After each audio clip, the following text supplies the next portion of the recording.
तो बसतो, तो फसतो, तरी गालातच हसतो. 1.5, 5, 7, 11 सांगाल तेवढे दिवस बसतो. तो बसतो, तो फसतो, तरी गालातच हसतो. 1.5, 5, 7, 11 सांगाल तेवढे दिवस बसतो.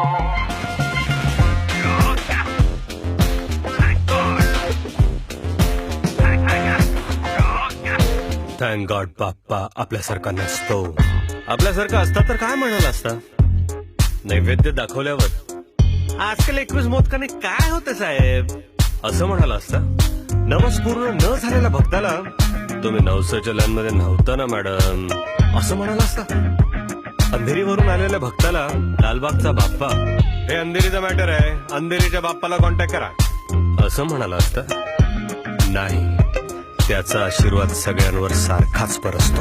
थँक गॉड बाप्पा आपल्यासारखा नसतो.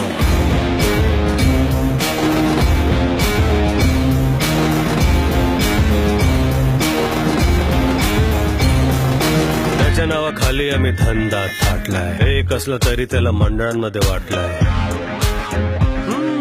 गणपतीच्या सणाला परवा एक जण म्हणाला, या वर्षी देवा तेवढा एक काम करून दे, त्या फेमस गणपतीचा तेवढा दर्शन करून दे. भक्ताच्या या डिमांडला तो गालातच हसतो. थँक गॉड बाप्पा आपल्यासारखा नसतो.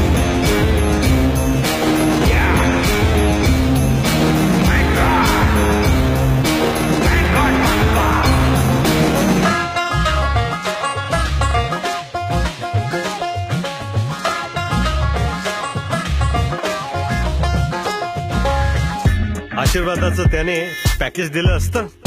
माझ्या बरोबर शंकराचे आशीर्वाद फक्त 20,000. ग्रुप नवस केला तर डिस्काउंट दिला असता. विसर्जनाच्या 2 दिवस आधी असं ओरडलं असतं. नाही नाही नाही, भक्तीच्या धंद्यात त्याला इंटरेस्ट नसतो. थँक गॉड बाप्पा आपल्यासारखा नसतो. त्याची उंची पोटात मोजणारे आपण, भक्ती सोडून शक्ती दाखवणारे आपण. जो आपल्याला वाचवत आलाय त्याला आपल्यापासून वाचवा. नाक्या नाक्यावर बसवता तसा एक क्षण हृदयात बसवा. एक क्षण कशाला हो, 1.5, 5, 11 सांगा तेवढे दिवस बसतो. थँक गॉड बाप्पा आपल्यासारखा नसतो. विसर्जनाच्या दुसऱ्या दिवशी काय नजारा असतो. 1.5 कोटी डोकीच्या पायावर टेकली तो पाय कुठेतरी असतो.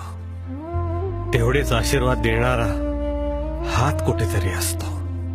एवढ्या लोकांना एकत्र आणणारा बाप्पा स्वतः मात्र चौपाटीवर विखुरलेला असतो. तरीही तो हसतो, तो फसतो.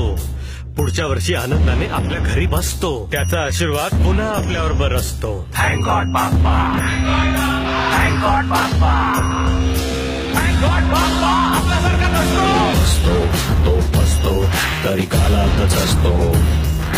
तुमच्या आनंदातच त्याला इंटरेस्ट असतो. 1.5, 11 सांगाल तेवढे दिवस बसतो.